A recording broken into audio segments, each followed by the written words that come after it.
कहते हैं वक्त की रेत पर कुछ कदम ऐसे भी होते हैं जो मिटते नहीं बल्कि जलते हैं, और उन जलते कदमों के पीछे था एक नाम, अग्निवीर। ये बात है उस दौर की जब सूरज भी डर के मारे देर से निकलता था और रातें अपना वजूद खून से लिखती थीं।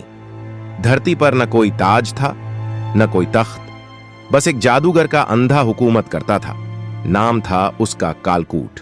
आसमान के सीने को चीरती हुई एक ज्वाला गिरी थी धरती पर, और वहीं एक गुफा के भीतर आग में लिपटा एक शिशु रोया था पहली बार। लोग कहते थे ये कोई इंसान नहीं, ये अग्निकाल की निशानी है। उस बालक की आंखों में शोले थे, हथेलियों से आग निकलती थी, लेकिन दिल मोम से भी नरम था। वो गांव जहां उसे पनाह दी गई थी, शिवगार, एक शांत मगर भयभीत कस्बा था। वहां की बुजुर्ग दाई मां मई तुलसी ने उसे पाला और एक नाम दिया, अग्नि। हर कोई उससे डरता था, मगर एक चेहरा था जो मुस्कुराकर उसकी आंखों में देखता। एक लड़की, वानिया। उसकी हंसी पतझड़ में भी बाहर ले आती। अग्नि को हर रोज एक सपना आता, एक अंधेरा, एक तख्त और एक शख्स जो सबको जला रहा था। वो सपना नहीं, इशारा था उसके मुकद्दर का। एक रात आसमान सुर्ख हो गया। कालकूट ने अपने मायावी सिपाहियों को भेजा, लाओ उस लड़के को जिसकी रगों में आग है, मैं उसे अपना हथियार बनाऊंगा। मगर वो लड़का अब बच्चा नहीं था। अग्नि ने पहली बार खुद को रोका नहीं। उसके हाथ से निकली आग ने पूरा जंगल जलाकर उन सिपाहियों को भस्म कर दिया। गांव वालों की आंखों में अब डर नहीं, उम्मीद थी। उसी रात वानिया ने उसका हाथ थामा। तू सिर्फ आग नहीं, अग्निवीर है, हमें बचा।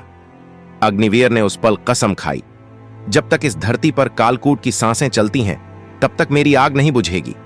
सालों की तपस्या, योग और रुद्र मंत्रों के अभ्यास के बाद अग्निवीर एक ऐसा योद्धा बन गया जिसके शरीर से धुआं उठता था और जिसकी पुकार से बिजलियां गरज उठती थीं। अब वक्त था कालकूट से आमना सामना करने का। अग्नि अकेले चल पड़ा उस अंधकार के गढ़ की तरफ। मृत्यु मंदाल।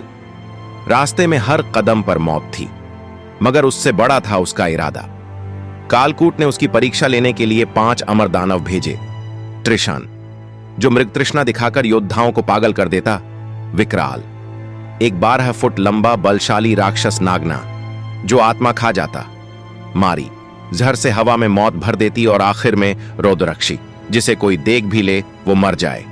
अग्निवीर ने 5 को हराया, मगर अब उसकी सांसें भारी थीं।